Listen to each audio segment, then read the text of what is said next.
آپ کی اکانومی تباہ کن ہے. آپ کو جو پیسے دے آپ لپک کے پیسے لیتے ہیں, قرض لیتے ہیں.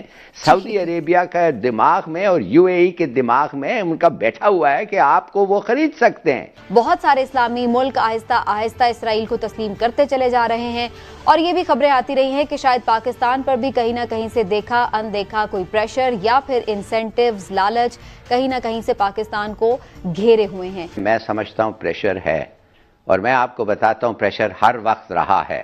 امریکہ سے پریشر رہا ہے, اور اب سعودی عربیہ سے پریشر ہے. یو اے ای پتہ نہیں وہ پریشر ہے کہ نہیں, مگر سعودی عربیہ سے ضرور ہے. نہیں ہوتا تو کیوں ہم فکر مند کیوں ہیں کہ ہمارے ورکرز کو نکال دیتے سعودی عربیہ سے؟ ہم فکر مند کیوں ہیں کہ یہ جو ہے ہمارا $1 بلین کیوں مانگا گیا تھا ہمارے سے, اور کیوں ہمیں جا کے فوراً چین سے لینا پڑا اور ان کے واپس کیا؟ کیوں؟ اور کیوں ہمیں کہا گیا ہے کہ ہمارے کو پیٹرول کریڈٹ پہ نہیں لگ رہا ہے؟ کیوں؟ کون کہ بالکل پریشر ہے. پریشر نہیں ہے, میں تو کہتا ہوں بلیک میلنگ ہے.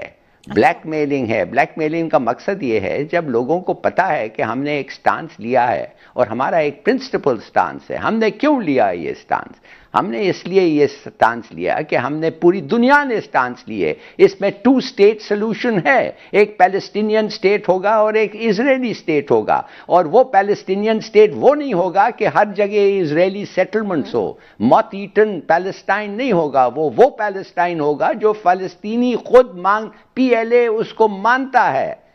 وہ ہوگا اسٹیٹ جو ہم نے کہا ہے کہ اگر وہ فیصلہ ہو تو پھر ہم اسرائیل کو مانیں گے.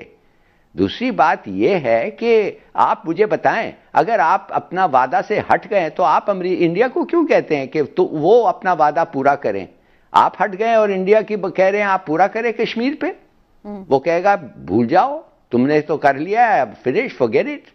دوسری بات کہ سعودی عربیہ جس دن سے وہ قائم میں آیا ہے, میں آپ کو کہتا ہوں انہوں نے فلسطینیوں کو یہودیوں سے زیادہ نفرت کی ہے. اور اگر یہ بات نہیں مانتے لوگ تو ایک 7 پیج کا ایک خط ہے, گوگل کریں, علی عبداللہ صالح کو کنگ فیصل جو سب سے زیادہ ہمارے خیال میں اسلامی پرو اسلام امہ تھا, اس کے خط پڑھیں آپ. اس خط میں کیا لکھا ہوا ہے؟ لیکن عمران صاحب لوگ تو اب یہ بھی باتیں کرنا شروع ہو گئے ہیں کہ اسرائیل کو اگر ہم نہیں بھی تسلیم کر رہے, باقی ساری دنیا تسلیم کر لے گی تو اسے کون سا فرق پڑے گا. لیکن اگر ہم ایموشنل اور ایک جو ہمارا نظریاتی پوائنٹ آف ویو اس کو ایک طرف رکھ کر پریکٹیکلی سوچیں تو الٹا ہمیں اس کو تسلیم کرنے سے شاید کچھ بہتر مفادات ضرور حاصل ہو سکتے ہیں. اب آپ دیکھیں جو بائیڈن اور ان کے جو متوقع طور پہ سیکرٹری اسٹیٹ ہیں, ان کی طرف سے یہ بیان سامنے آیا ہے کہ امریکہ 20 جنوری کے بعد ایران کے ساتھ جو پہلے والا معاہدہ تھا, جو اوباما انتظامیہ والا معاہدہ تھا, اس پہ پھر بات کر کے اس پہ ان سے وہ کرے گا. اب یہ ٹرمپ انتظامیہ یہ چاہتی ہے کہ 20 جنوری سے پہلے ایران کوئی ایسی غلطی کرے کہ اس طرح کا ریئیکشن دے کہ جس سے ان کے لیے یہ آسانی پیدا ہو جائے کہ ایران کا جو جوہری پروگرام ہے اس پہ وہ اس کو ٹارگٹ کر سکے. تو اس میں پاکستان اگر اسرائیل کو تسلیم کر لے گا تو انہیں فائدہ ہوگا اس چیز کا؟ نہیں, پاکستان صرف اسرائیل کو تسلیم کرنے سے یہ فائدہ نہیں ہوگا. پاکستان اصل میں ایسی پوزیشن میں ہے کہ پاکستان لیڈ کرتا ہے اسلام کو. وہ واحد دنیا کی ایٹمی طاقت بھی ہے, مسلم ایٹمی طاقت. سعودی عرب بھی اس وقت تک اگر کرنا بھی چاہے تو پاکستان کے بغیر وہ اس کو تسلیم نہیں کر سکتا.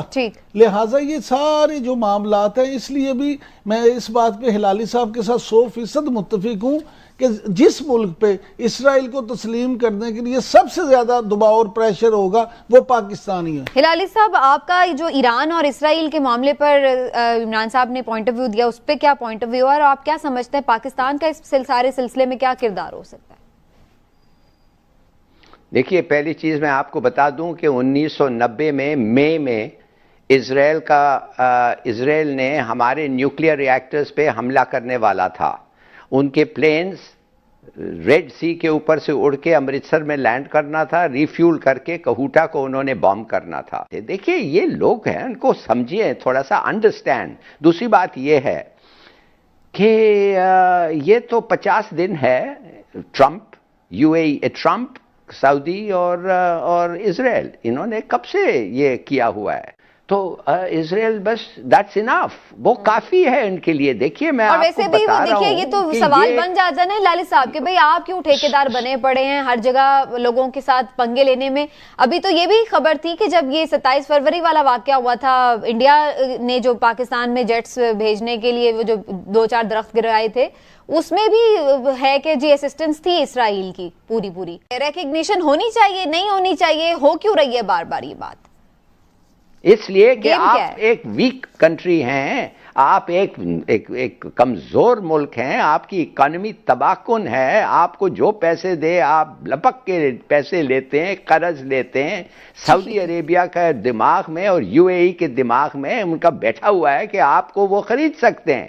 کچھ بھی کہو آپ ہاں کہتے ہیں. آپ کے جو سربراہ ہیں جو ادھر جاتے ہیں، اور آپ دیکھنا چاہیے ان کو کس طریقے سے کہتے ہیں مجھے ایک پلاٹ چاہیے، میں آپ کے ملک میں سیٹل ڈاؤن ہونا چاہتے ہیں. آپ کبھی سوچ سکتے ہیں کہ ان کا کیا ایٹیٹیوڈ ہے؟ غربت ہی ہر جگہ ہمارے لیے مسئلہ بن جاتی ہے. Third rate prime minister